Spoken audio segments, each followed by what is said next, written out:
Kala ko di na ako matatanong. Thank you for asking me. I'm very happy you're asking me this question. Um,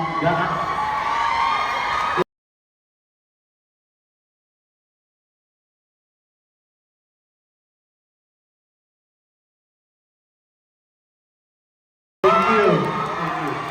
Gaano kahalaga? Okay. Sorry, I feel like this is my only chance to answer a question, so I'll do my best.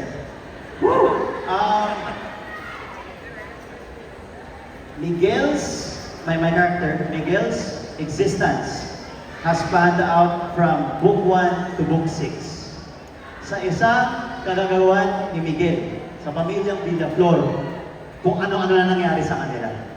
And if walang Miguel Villaflor, edi sana meron pa. Alam niyo na yan. So, I feel like gano'n siya ka-important. He will only show up a few times. And that's what makes it very, very, very exciting in my part. Because I only have few shots. I only have few scenes where I have to prove ganito ka-importante si Miguel Villaflor sa kwento na po. And it won't be possible if it wasn't built up properly by Guy, of course, how it was written.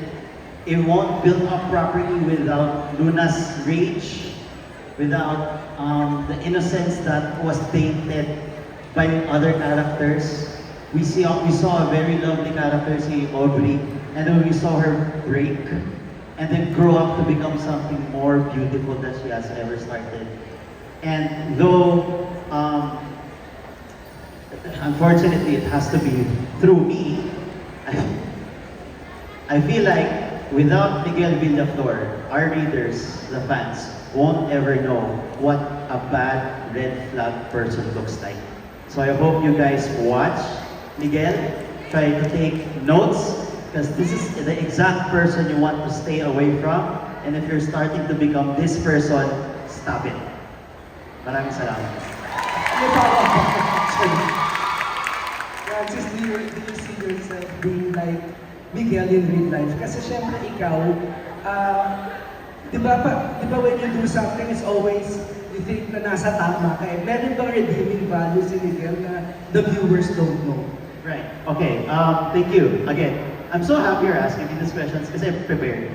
But Miguel does not have a point of view in the book. Pinag-uusapan namin siya ni Guy.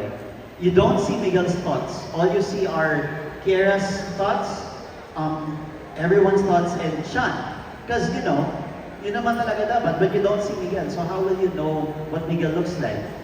In my opinion, I think everyone has the capability to be a Miguel by not making wrong decisions, saying the wrong things, and eventually hurting someone, becoming corrupted by greed and the surroundings that you're with.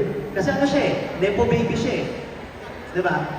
Yun yung napili niyang pagkalakihan. He wanted to be as bad as his family. So, I feel like everyone has the capability to be that, even me. So, how was I able to go about it, no? I told Guy, I wrote over lahat ng lines ni Kiera.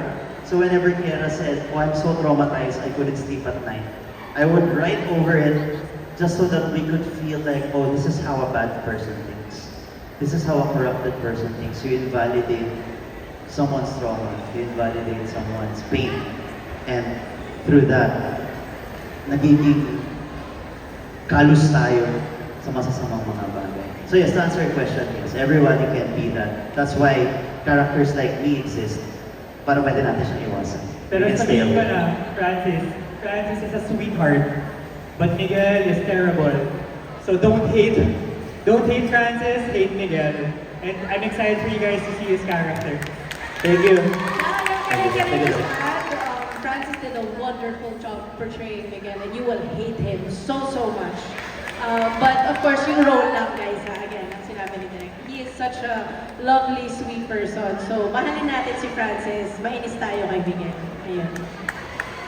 Super. Gusto ata, grabe. Francis and I, sabi ko, bro, full circle moment.